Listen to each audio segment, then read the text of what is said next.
नमस्कार साथियों, Nogia online centre YouTube channel आपका हार्दिक स्वागत करता है और मैं हूं जगदीश प्रसाद नोगिया। साथियों, आज हम इस वीडियो के माध्यम से जानेंगे कि हम टीएफ कैसे भरें। तो साथियों, इसका एक लेटर भी जारी हो चुका है। ये देखिए, 13/10/2022 शिक्षक मूल्यांकन प्रपत्र टीएएफ प्रथम 6 मई यानी जनवरी से जून 2022 तक ऑनलाइन अपलोड करने बाबत। तो यहाँ पर ये समय सारणी दे रखी है कि प्रारंभिक शिक्षा के समस्त लेवल 1 और लेवल 2 के शिक्षक और संस्था प्रधान हैं, वो 13 अक्टूबर से लेकर के और 31 अक्टूबर 2022 तक इस काम को कंप्लीट करेंगे। उसके बाद ये माध्यमिक शिक्षा के जो अध्यापक है लेवल 1 और 2 और समस्त वरिष्ठ अध्यापक, ये 27 अक्टूबर से 4 नवंबर तक इस कार्य को कंप्लीट करेंगे। और माध्यमिक शिक्षा व्याख्याता संस्था प्रधान मॉडल स्कूल के शिक्षक और संस्था प्रधान जो है वो 7 नवंबर से 14 नवंबर 2022 तक इस कार्य को कंप्लीट करेंगे। तो साथियों, ये शुरू हो चुका है। तो अभी प्रारंभिक शिक्षा के लेवल और 1-2 के जो टीचर्स है और जो संस्था प्रधान है वही इस कार्य को 13 से 21 अक्टूबर के अवधि का जो पीरियड इसमें करेंगे।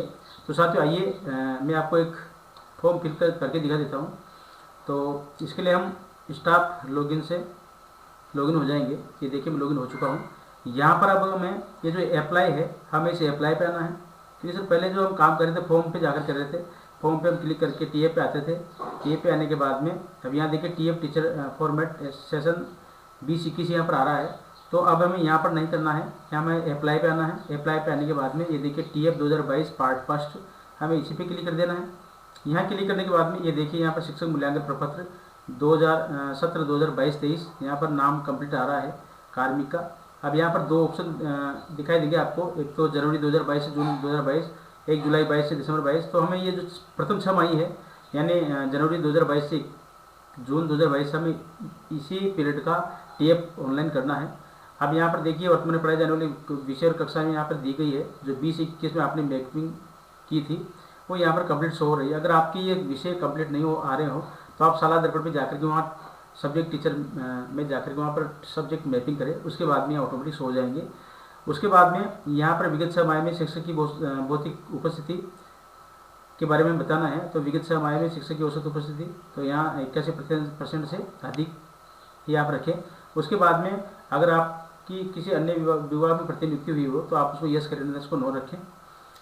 उसके बाद में अगला जो काम रहेगा, यहाँ पर देख करके अपने कार्य निष्पादन को नीचे दिए गए मापदंडानुसार 1 से 5 तक स्वयं रेटिंग देनी है। तो हमें खुद के लिए रेटिंग देनी है 1 से 5। जैसे सब 1 का मतलब है औसत से कम, 2 का मतलब औसत, 3 का मतलब है अच्छा, 4 का मतलब बहुत अच्छा, 5 का मतलब बहुत उत्कृष्ट। तो हमें स्वयं को रेटिंग देनी है। तो आप अपने हिसाब से यहाँ पर जो निष्पादन सूचक यहाँ पर दिए गए हैं और यहाँ पर शिक्षक और संस्था प्रधान द्वारा स्व मूल्यांकन यहाँ पर दिया गया है।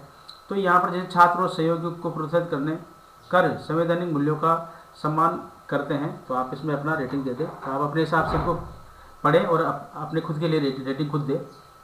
तो साथियों, आपको यहाँ पर रेटिंग देनी है। जैसे पहला जो है मूल मूल्य और नैतिकता के विषय में आपको रेटिंग देनी है। दूसरा, इसमें पेशेवर ज्ञान और समझ के बारे में आपको ये पॉइंट पढ़ने हैं और अपनी रेटिंग खुद के लिए देनी है। तीसरा, इसमें व्यावसायिक अभ्यास और योग्यता। उसके बाद में चौथा है व्यावसायिक विकास और वृद्धि। तो इस प्रकार से हम अपने हिसाब से आप इसमें रेटिंग दे दें। ये करने के बाद में अब यहाँ पर 1.4 है शिक्षक और संस्था प्रधान की उक्त निष्पादन सूचकों के आधार पर नियंत्रण अधिकारी द्वारा शिक्षक और संस्था प्रधान की दी गई जो रेटिंग है उसमें उसको आप यहाँ पर ऑटोमेटिक यहाँ पर टिक लग जाएगा। जिस हिसाब से ये रेटिंग के नंबर का योग आएगा उसी हिसाब से यहाँ पर ABCD जो ग्रेड है वो ऑटोमेटिक यहाँ पर सिलेक्ट हो जाएगी। उसके बाद में यहाँ पर लिखा नोट भी लगाया कि ये सुनिश्चित कर ले कि एक बार लॉक करने के पश्चात इस विद्यालय के सिस्टम और उसके विषय प्रविष्टि अपडेट और परिवर्तित नहीं हो पाएंगे, इसका विशेष ध्यान रखें। उसके बाद में संस्था प्रधान की कार्य से संबंधित टिप्पणी। तो यहाँ पर संस्था प्रधान के कार्य से संबंधित आप टिप्पणी खुद दे सकते हैं। जैसे मैंने यहाँ पर उत्कृष्ट यहाँ पर उनको रखा है। साथ ही यहाँ पर नियंत्रण अधिकारी का नाम डाल देंगे और यहाँ पर मोबाइल नंबर डाल। तो साथियों, तो प्रारंभिक शिक्षा में लेवल 1-2 के जो टीचर्स हैं उनका जो नियंत्रण अधिकारी वो PO ही रहेंगे। यहाँ PO सर का नाम डाल दें, उनका मोबाइल नंबर डाल के उसको सेव कर दें। तो यहाँ पर मैंने नाम डाल दिया है और यहाँ पर मोबाइल नंबर डाल दिए हैं। आप इसको यहाँ से सेव कर देंगे। तो ये देखिए डाटा सेव सक्सेसफुली, यहाँ से क्लोज कर दें। तो ये हमारा जो कार्य था यहाँ पहला जो भाग थे कंप्लीट हो गए। अब हम दूसरे भाग को भरेंगे। तो यहाँ पर भाग 2 पे हम क्लिक कर देंगे। ये क्लिक करने के बाद अब यहाँ पर देखिए, यहाँ पर शिक्षक और संस्था प्रदान द्वारा शिक्षण कार्य को बेहतर बनाने में महसूस की जाने वाली चुनौतियों, इन्हीं 3 बेहद कठिन चुनौतियों को घटते क्रम में वरीयता देनी है। जैसे सबसे बड़ी चुनौती के लिए 1 देंगे, उससे छोटी है तो 2 और उससे छोटी है तो 3। तो हमें ये बहुत सारी यहाँ पर चुनौतियाँ दे रखी है। तो आप अपने हिसाब से जो भी आपको शिक्षण कार्य को बेहतर बनाने में चुनौतियाँ महसूस हो रही है, आप अपने हिसाब से यहाँ पर उनको वरीयता दे सकते हैं। तो यहाँ पर मैंने रेटिंग दे दी है। अब उसके बाद में दूसरा जो 1.7 है, इसमें शिक्षक और संस्था प्रदान द्वारा जिन प्रशिक्षणों की आवश्यकता महसूस की जा रही है, उन्हें के लिए 3 आवश्यकता वाले प्रशिक्षणों को आवश्यकतानुसार हमें रेटिंग देनी है घटते क्रम में। तो यहाँ पर भी जो सबसे सर्वाधिक आवश्यकता वाले प्रशिक्षण है उनको हमें 1 नंबर देना है, उससे कम मध्यम को 2 और जो सब उससे कम है उसको 3 हमें वरीयता देनी है। तो यहाँ पर चुनौतियाँ दे रखी है जिसका हमें प्रशिक्षण की आवश्यकता है, जैसे गणित विज्ञान, अंग्रेजी, कैरियर मार्गदर्शन, विद्यालय। तो इस प्रकार से यहाँ पर ये प्रशिक्षणों की आवश्यकता जो महसूस कर सकते हैं उनको आप रेटिंग दे सकते हैं। जिसे यहाँ पर मैंने रेटिंग दे दी है। जैसे कैरियर मार्गदर्शन को मैंने 1 नंबर पर रखा है, उसके बाद शिक्षण कौशल 2 और व्यक्तित्व विकास को मैंने 3 रेटिंग दी है। तो ये करने के बाद में इसके थोड़ा नीचे आएंगे। अब यहाँ पर देखिए, शिक्षक और संस्था प्रदान द्वारा स्वयं के कार्य के बारे में किया गया योगदान या प्राप्त पुरस्कार संबंधित कॉलम में टिक करें। तो यहाँ पर जो भी आपने विद्यालय और विद्यालय विकास में आपका सहयोग दिया है उसको आप यहाँ से सेलेक्ट करें।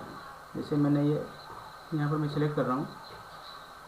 तो आप इसी प्रकार से इनको पढ़ लें और जिसको आप उचित लगे वहाँ पर आप इसको राइट करें और सबमिट कर दें। तो ये देखिए सबमिट हो रहा है।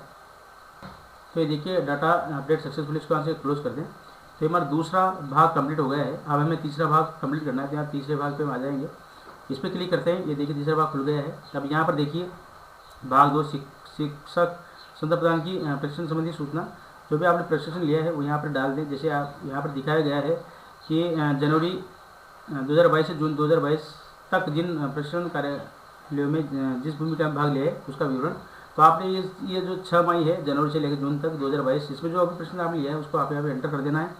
और यहाँ पर नीचे दिया गया है नोट कॉलम संख्या जो 5 है, 5 और 7 में 1, 2, 3, 4, 5 में कोई एक कोड भरे। जैसे कॉलम संख्या 5 के लिए शिक्षक हो तो आप 1, अगर आपने प्रधानाध्यापक के रूप में भाग लिया तो 2, प्रशिक्षक के रूप में भाग लिया तो 3, सामग्री निर्माणकर्ता के रूप में भाग लिया तो 4। इस प्रकार से ये अगर डायरेक्ट ने करवाया तो 1, समग्र शिक्षा के तहत हुआ तो 2, RSCERT के ने करवाया तो 3, गैर संगठन संस्था तो आप 4 इसमें भरेंगे। तो यहाँ पर जो पहले से कंप्लीट है जो यहाँ पर ऑटोमेटिक आ रहे हैं। अगर आपने फिर भी कोई दूसरा प्रश्न आपने लिया हो तो आप यहाँ से एंटर कर दें। यहाँ जैसे प्रश्न का नाम यहाँ डाल दें, दिनांक, प्रारंभ दिनांक यहाँ पर डाल दें। उसके बाद कितने दिन का आपने लिया वो यहाँ पर डाल दें। उसके बाद में प्रश्न में आपकी क्या भूमिका रही है शिक्षक के रूप में, यहाँ से आप 1, 2, 3, 4 रेटिंग दे दें। उसके बाद में आपका जो शिक्षण बिंदु था या उच्च शिक्षा के लिए क्या विषय लिखे तो विषय आप यहाँ लिख सकते हैं। और प्रशिक्षण कार्यशाला में क्या आयोजन करता कौन थे, तो यहाँ से आप 1, 2, 3, 4, 5 जो भी आप रेटिंग देनी वो करते हैं। और आप प्रशिक्षण की उपयोगिता या गुणवत्ता एवं उपादेयता की ग्रेडिंग आप यहाँ से दे सकते हैं, उसको सेव कर दें। ये करने के बाद में यहाँ पर कंप्यूटर प्रशिक्षण प्राप्त किया है तो आप यस करिए, नहीं इसको नो रखें। उसके बाद में यहाँ पर देखिए कृपया पाठ्य पुस्तक प्रशिक्षण विभागीय प्रशासन की कार्यशैली के संबंध में अपने कार्य निष्पत्ति नीचे दिए गए मापदंडों के अनुसार अपनी राय 1 से 5 रेटिंग देकर करें। तो यहाँ पर हमें हमारा जो विभागीय प्रशासन है उसके उनके रेटिंग देनी है। तो आप अपने हिसाब से जैसे पाठ्य पुस्तक प्रशिक्षण, MDM राशन की वितरण व्यवस्था, बहुत सारी चीज़ें हैं यहाँ पर। तो आप अपने हिसाब से यहाँ पर रेटिंग दे दें। ये करने के बाद में आप इसको सबमिट कर दें। तो ये देखिए डाटा इंसिडेंट सक्सेसफुली, इसको यहाँ से क्लोज कर दें। तो साथ ही ये हमारा जो कार्य था TF जो प्रथम 6 मई जनवरी से जून 2022 तक कंप्लीट हो गया है। तो साथ ही इस प्रकार से हम हमारा TF भर लेंगे। तो साथ ही ये था छोटा सा वीडियो मैंने आपसे शेयर किया। साथ ही अगर वीडियो पसंद आया तो लाइक करें, कमेंट करें, शेयर करें।